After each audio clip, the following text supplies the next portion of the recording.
In late August of 1943, the troop ship Susan B. Anthony sailed from New York Harbor on its way to North Africa, carrying freshly trained recruits to begin the invasion of Hitler's fortress in Europe. I guess technically I wasn't supposed to be on that ship, as I wasn't officially a U.S. citizen. During that 2 weeks at sea, I had a lot of time to think. I thought about my French-Canadian father and my mother, a talented woman born in South Dakota. I recalled how my sister and I loved to play on our grandparents' ranch as kids. Economics, however, had forced us to move to the States, and we settled in the small town of Kelso, Washington. College was interrupted and 48 of us were sent to Fort Lewis, Washington, and from there to Little Rock, Arkansas. Here we had basic training at Camp Robinson. One night a young recruit shot and killed himself. His war, you see, was over. The reality of war became very real. This was the prelude to much bloodshed ahead. September 3rd we landed at Algiers, marched immediately several miles to camp. The desolate landscape, the heat, the swarms of flies only compounded our homesickness. There we climbed aboard boxcars used to transport men and horses. September 30th, we reached Tunis on the Mediterranean Sea. We immediately boarded ships bound for Italy to join the Fighting 36th Texas Infantry Division. Upon arrival there, I was assigned as first scout to Company C of the 142nd Regiment. My job was to lead out 200 yards ahead of my platoon on the lookout for the enemy. They weren't that hard to find. I remember some eerie, frightening times as a scout. For 6 months, we were engaged in battle constantly. We fought hard, drenched by cold winter rains, slogging through mud, and we pushed the Nazis back over the mountain. After those months in Italy, we again boarded ships and sailed to the south of France, where we landed the day before the Allies invaded Normandy on D-Day. For months, we chased the Nazi 19th Army up the Rhone Valley, pushing them back on our way to the Siegfried Line in Germany. From these ferocious battles, I was awarded a second Bronze Star, 2 Silver Stars, and a French Croix de Guerre for valor. I remember the Battle of Tendon. A Nazi soldier jumped me, and we wrestled for my rifle. I won. You know, during the Civil War, General Sherman once said that war is hell. He was right. Forces men to do terrible things just to survive. I had my share of close calls, and I witnessed many injuries and deaths from German booby traps. Once a piece of shrapnel hit me in the chest. Would have gone into my heart had it not lodged in the little Bible the Army had given us.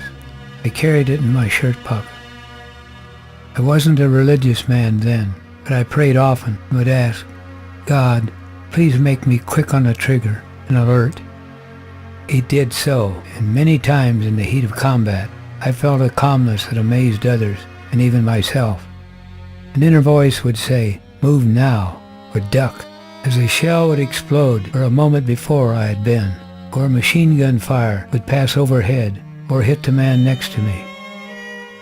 Eventually I was wounded 3 times, receiving 3 Purple Hearts, once by shrapnel, once by tank fire at the Battle of Bluyères, and once by a grenade at the Battle of Oberhofen, which was 12 days of the fiercest fighting in the history of the 36th.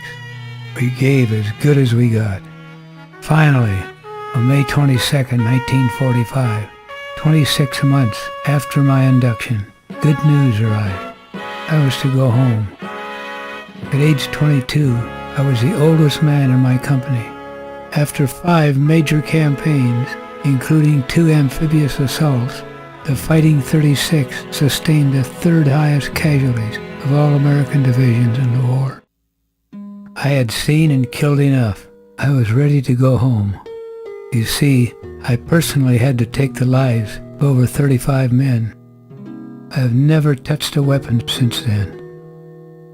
After a hard bout with malaria and returning to Kelso, Washington, I married my high school sweetheart, Anita Shelton. waited those 26 months for me. Faithful to each other for over 55 years, we've raised our 3 children, watched with pride 4 grandchildren, 2 great-grandchildren, and more to come. To my fallen comrades, I'm proud to have served with you. I've often wondered why God's mercy was on me as we fought across Italy and France.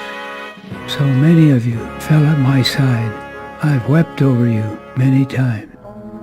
You are the heroes, heroic boys who hazard all in freedom's fight, and who, when duty whispered low, "Thou must," replied, "I can," and sacrificed everything for those of us who came safely home. You will never be forgotten.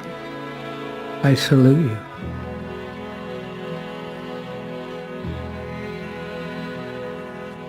Proudly it waves old glory over the land of the free.